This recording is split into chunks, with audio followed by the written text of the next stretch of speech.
Sudhakar plan போட்டபடியே பாக்கியாவோட ரெஸ்டாரண்ட்டை முழுக்க முழுக்க அவங்களோட கம்பெனிக்கு கீழே கொண்டு வந்துட்டாங்க. அது மட்டும் இல்லாமல் அவங்களோட ரெஸ்டாரண்ட்டுக்கு வந்து இனிமே இங்கே இருக்கவங்க யாருக்குமே என் ரெஸ்டாரண்ட்ல எந்த வேலையும் கிடையாது. அதனால உங்களோட பழைய எம்ப்ளாயிஸ் எல்லாரையுமே நீங்கள் தாராளமாக வெளியே எங்கேயாவது போய் வேலை செய்ய அனுப்பி வச்சிடலாம். ஏன்னா இதுக்கப்புறமா மேனேஜ்மெண்ட் பொறுப்பு இங்கே வேலை செய்கிறவங்க அப்படின்னு சொல்லிட்டு எல்லாத்தையுமே நானே அரேஞ்ச் பண்ணிடுவேன். எல்லாமே இதுக்கப்புறமா என்னோட மற்ற ஹோட்டல்ஸில் எப்படி இருக்கோ அப்படி தான் இருக்குன்னு சொல்கிறாங்க. இதை கேட்டுட்டு கடுப்பான பாக்கியா கிட்ட இன்னுமே வெறுப்பேத்துற மாதிரி சுதாகர், நீங்க கூட உங்களுக்கு வேலை இல்லைன்னு கவலைப்படாதீங்க, இங்க மேனேஜர் போஸ்ட் காலியா தான் இருக்கு, உங்களுக்கு வேணா கொஞ்சம் அதிகமா சம்பளம் போட்டு தர, நீங்க இங்கேயே வேலை செய்யலாம்னு சொல்ல. ஆனா பாக்கியாவும் எனக்கு இந்த ஹோட்டல்ல உங்ககிட்ட இருந்து எப்படி வாங்கணும்னு நல்லா தெரியும், அதனால நீங்க இப்படி ஓவரா தலக்கணத்துல ரொம்ப ஆடாதீங்க, நீங்க கண்டிப்பா கீழே வெல்ற நேரம் வரதா போகுதுன்னு சொல்ல. ஆனா சுதாகரும் உங்க பொண்ணோட நிலைமைய கொஞ்சம் யோசிச்சு பார்த்துட்டு அதுக்கப்புறமா நீங்க என்கிட்ட சவால் விடுங்க, என்ன நான் சொல்ல வருது உங்களுக்கு நல்லா புரியுது தானே சொல்லிட்டு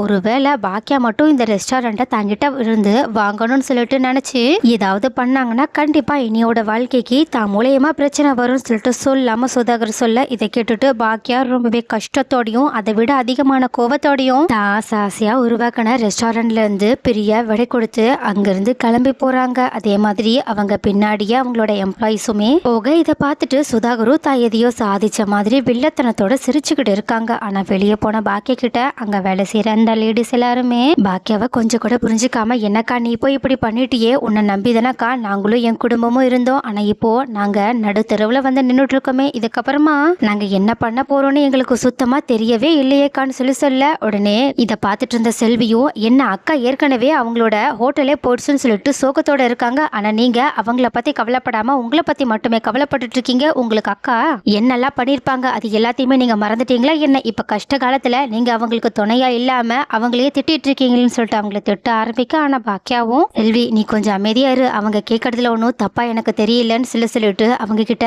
தயவு செஞ்சு எனக்கு கொஞ்ச நாள் மட்டும் டைம் கொடுங்க, நான் இந்த பிரச்சனையை கண்டிப்பா சீக்கிரமா தீர்த்துருவேன், தீர்த்துட்டு கண்டிப்பா இந்த ரெஸ்டாரண்ட்ல நம்ம மறுபடியுமே பழையபடி வேலையை ஆரம்பிக்கலாம்னு சொல்றாங்க. ஆனா நம்பிக்கையே இல்லாத அந்த லேடிஸ் எல்லாருமே கொஞ்சம் அப்படியே முணுமுடுத்துக்கிட்டே அங்கிருந்து கிளம்பி போறாங்க. இதை பார்த்துட்டு பாக்கியா இன்னுமே சுகத்தோட தன்னோட ரெஸ்டாரண்ட்டை பார்த்த மாதிரியே ஒரு பெஞ்சில் வந்து உட்கார. செல்வியும் பாக்கியோட மனநிலைமையை புரிஞ்சுக்கிட்டு அவங்க கிட்ட, என்னக்கா இப்படி ஆயிடுச்சே, நம்ம முன்னேறக்கூடாதுன்னு சொல்லிட்டு இவங்க இப்படியெல்லாம் பண்றாங்களேக்கா, இவங்களெல்லாம் மீறி நம்மளால எதுவுமே பண்ண முடியாதாக்கான்னு சொல்லிட்டு கேட்க. ஆனா பாக்கியாவும், என்னால எதுவுமே பண்ண முடியாது, நான் எதுக்குமே லாக்கி இல்லைன்னு சொல்லிட்டு என்னை மட்டம் தட்டினவங்க அத்தனை பேர் முன்னாடியுமே நான் எந்த அளவுக்கு சாதிச்சு தலை நிமிர்ந்து நின்று செல்வி, ஏன் இந்த பிரச்சனையையும் என்னால சமாளிக்க முடியாத என்ன, ஏன்னா என் குடும்பத்தையே நான் சமாளிச்சு இவ்வளவு தூரம் வந்திருக்கும் போது இவங்கெல்லாம் எனக்கு எம்மாத்திரன்னு சொல்லிட்டு இப்ப கூட தன்னோட தன்னம்பிக்கையை தளர விடாம பாக்கியா பேசிட்டு இருக்கு. இதை பார்த்துட்டு செல்வியுமே ரொம்பவே ஆச்சரியப்பட்டுட்டு இருக்காங்க. ஆனா மறுபடியுமே நம்மளோட அம்மா கண்டிப்பா ரெஸ்டாரண்ட்டை நினைச்சு ரொம்பவே கவலையில இருப்பாங்கன்னு சொல்லிட்டு நினைச்சு பார்த்த எழிலும் அவங்கள பாக்குறதுக்காக ரெஸ்டாரண்ட்டுக்கு வந்து பார்க்கும்போது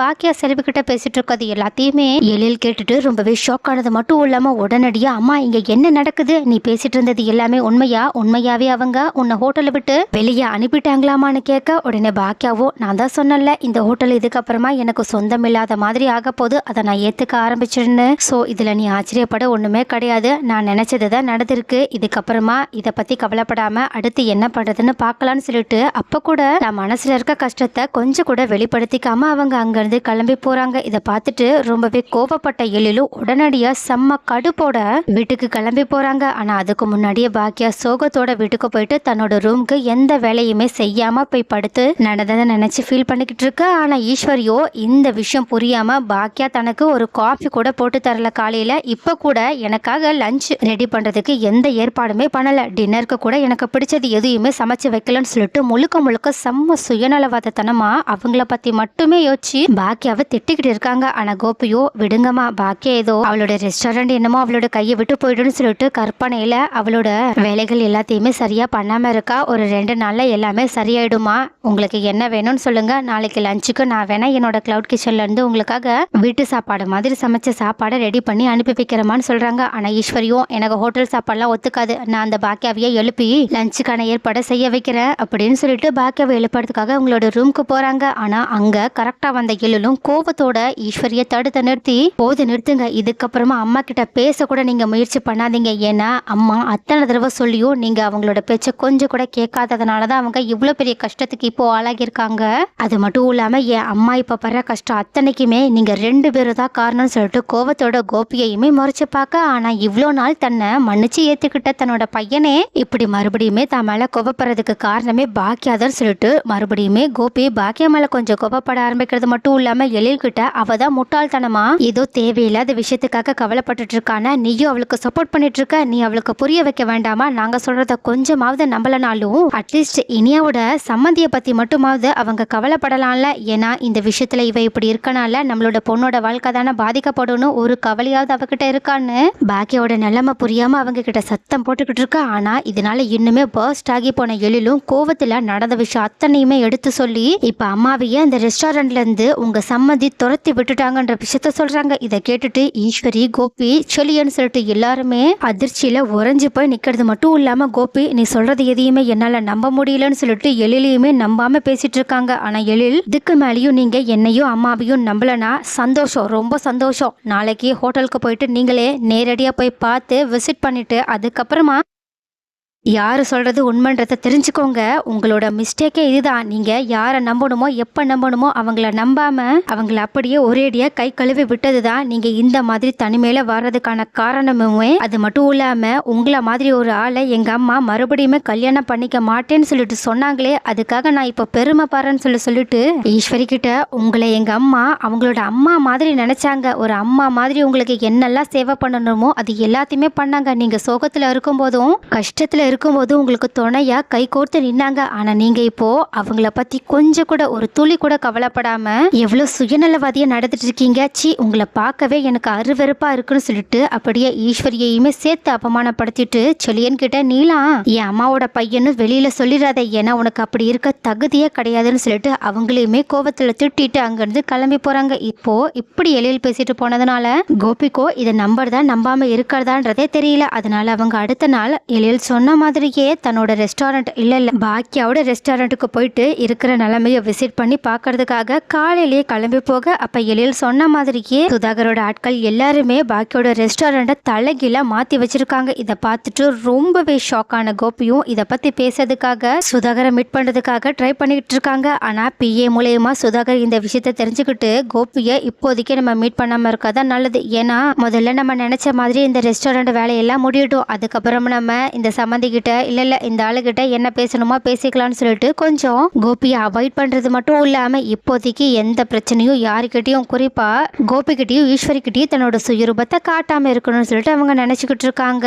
பட் இன்னொரு பக்கம் செல்வி பாக்கியாக்காக்கு இதுக்கு மேலேயும் நம்ம ஏதாவது ஒரு உதவி பண்ணியே ஆகணும், பண்ணாம இருக்கிறது ரொம்பவே தப்பாயிடும்னு சொல்லிட்டு உடனடியாக அவங்க பழனிசாமிக்கு கால் பண்றாங்க. ஏன்னா அவங்களுக்கு நல்லா தெரியும் கண்டிப்பா பாக்கியா இந்த விஷயத்துல பழனிசாமியோட உதவியை கேட்க வாய்ப்பே கிடையாதுன்னு சொல்லிட்டு, அதனாலதான் அவங்க பழனிசாமிக்கு கால் பண்ணி நடந்த விஷயம் எல்லாத்தையுமே சொன்னது மட்டும் இல்லாம இனியாவோட வாழ்க்கை பத்தியுமே சொல்றாங்க. இதை கேட்ட பழனிசாமியும் இந்த விஷயத்த நம்ம கொஞ்சம் பார்த்துதான் ஹேண்டில் பண்ணணும்னு செல்வி கிட்ட சொல்லிட்டு போனை கட் பண்ணிடுறாங்க. அதே சமயம் கரெக்டா பாக்கியாவுக்கு ராதிகாவுமே கால் பண்றாங்க. அப்போ பாக்கியாவோட குரலை கேட்ட உடனே ராதிகா என்ன பாக்கியா ஏதாவது பிரச்சனையான கேட்க உடனே ராதிகாவை தன்னோட குடும்பத்துல ஒரு ஆளா நினைச்சிட்டு இருக்க பாக்கியாவோ நடந்த பிரச்சனை அத்தனைத்தையுமே சொன்னது மட்டும் இல்லாம இனியாவோட அவசர கல்யாணத்தை பத்தியுமே சொல்றாங்க. இதை கேட்டுட்டு செம்ம ஷாக்கான ராதிகாவும் கோபத்துல பாக்கியாவை திட்ட ஆரம்பிக்கிறாங்க. என்ன பாக்கியா இப்படி எல்லாம் நடந்திருக்கு, என்கிட்ட ஒரு வார்த்தை கூட சொல்லல, நீங்க சொல்றதெல்லாம் பார்க்கும்போது அந்த ஆள் ஒன்றும் நல்ல ஆளா ஒன்றும் தெரியலையே, எல்லாத்துக்கும் மேல இனியோட வாழ்க்கை வேற இப்போ கேள்விக்குறியா இருக்குன்னு தான் எனக்கு தோணுது. ஏன்னா